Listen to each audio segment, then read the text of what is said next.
భగవంతుణ్ణి మించిన బలం బలగం మనకు మరొకటి లేవు. దినకర తేజుడు ధరణీ నాయకుడైన ఆ దేవాదిదేవుడే దారి చూపే దిక్కు మనకు. విశ్వమంతా ఆ విరాణ్మూర్తికి విసనకర్ర లాంటిది. గ్రహాల గతినే మార్చగల గరుడ వాహనుడు భక్తుడి కోసం భూమండలాన్నే తలకిందులు చేయగలడు. అన్యదా శరణం నాస్తి అని ఆయననే నమ్ముకుంటే అంగరక్షకుడే అండగా నిలబడగలడు. ఇలా గ్రహాలు ఆగ్రహించిన తిదివార నక్షత్రాలు అనుకూలముగా లేకున్నా పరమాత్ముడు తన పంచన చేరిన వారిని పరిరక్షించుకుంటాడు. అదే భావనతో పదకవితా పితామహుడు అన్నమయ్య సకల బలంబులు నీవే సర్వేశ్వర అంటూ నిర్భయంగా నీరాజనాలు అర్పిస్తున్నాడు. ఆ భగవంతుడికి సంబంధించిన ఆలోచనే కావచ్చు, ఆలాపనే కావచ్చు, ఆకారమే కావచ్చు, ఆశ్రయమే కావచ్చు, ఏదైనా మనకు అనంతమైన అభయాన్ని ప్రసాదిస్తుంది. కానీ మనం చాలా సందర్భాల్లో ఆ పరంధాముణ్ణి పూర్తిగా విశ్వసించం. వాస్తు మీదో వారఫలాల మీదో ఉన్న నమ్మకం మనకు విశ్వేశ్వరుడిపై ఉండదు. పురోహితుడిపైనో పంచాంగంపైనో ఉన్న గురి పరమేశ్వరుడిపై ఉండదు. ఇవన్నీ దృష్టిలో పెట్టుకునే దైవ బలాన్ని మించిన బలం మరేదీ లేదని భుజబలమైన, ఆత్మబలమైన, పేరుబలమైన, పంచాంగ బలమైన, రాశి బలమైన, గ్రహబలమైన సర్వబలాలకు ఆయనే ఆలవాలవని అన్నమయ్య మరోసారి అభయమిస్తున్నాడు. నిజానికి బాహ్యంగా మనం చూసే బలాలన్నీ స్థిరమైనవి కావు, శాశ్వతమైనవి కావు.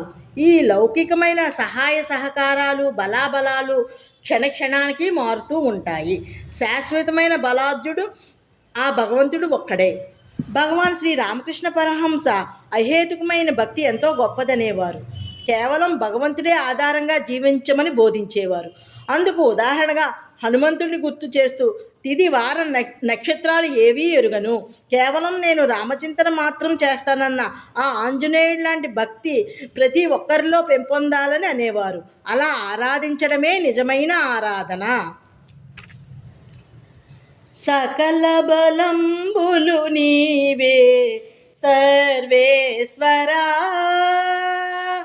నాకు అకలంకంబగు సుఖమే అన్నిట ఇది నాకు, పొందుగా చక్రాంకితమే భుజబలమిదే నాకు, అందిన హరిని చింతే ఆత్మబలము నాకు, సందడి పేరు బలము కేశవనామము నాకు, ఇందును అందును భవభయమిక లేదిదే నాకు, అంగపు తిరుమణులివి పంచాంగ బలము నాకు, సంగతి నీపై పాటలే సర్వబలిమిదే నాకు, రంగుగా నీ గుణరాసులే రాశి బలము నాకు, ఇంగితముగా ఇహ పరములకెదురిదే నాకు,